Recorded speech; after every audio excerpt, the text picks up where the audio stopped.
नमस्कार व्ह्यूवर्स, तुम्हा सगळ्यांचं स्वागत आहे माझ्या चॅनलवर। आज आपण एक वेगळ्या पद्धतीची रेसिपी पाहणार आहोत। आपण कधी खिचडी करत असताना रात्रीची खिचडी उरते आणि मग आपल्याला दुसऱ्या दिवशी तो खायला कंटाळा येते शिळी असल्यामुळे।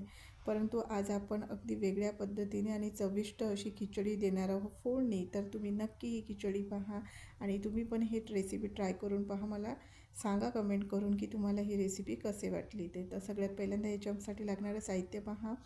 आपण याच्यामध्ये 3-4 हिरवी मिरची घेतलेली आहे, 4-5 आपण कळ्या लसणाच्या घेतल्या, त्यानंतर चवीनुसार मीठ, थोडंसं धणे आपण कुटून घेतलेले आहे आणि अर्धा ते 1 तुम्ही कांदा याच्यामध्ये टाकू शकता। तर सगळ्यात आधी आपण कढईमध्ये जे तेल गरम करायला ठेवलेलं होतं, तर ते तेल आता गरम झालेलं आहे आणि त्या तेलामध्ये आपण थोडी मोहरी ॲड करू।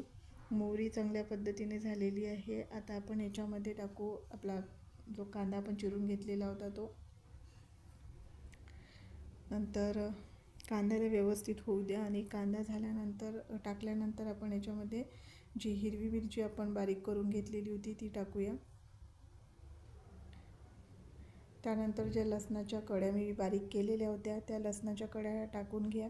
जर तुम्ही कांदा किंवा लसूण खात नसाल तर तुम्हाला हे पदार्थ स्किपच करावे लागेल।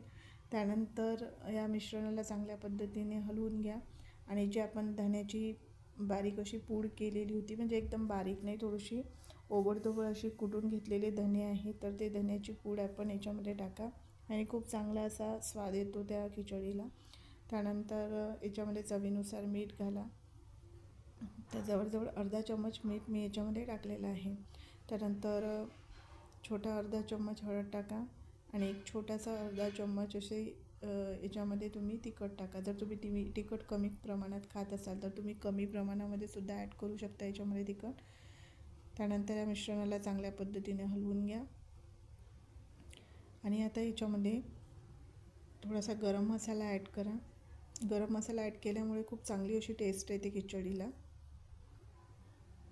आणि आता याच्यामध्ये ॲड करा थोडी अशी खिचडी आणि नंतर हे मिश्रण चांगल्या पद्धतीने हलवून घ्या।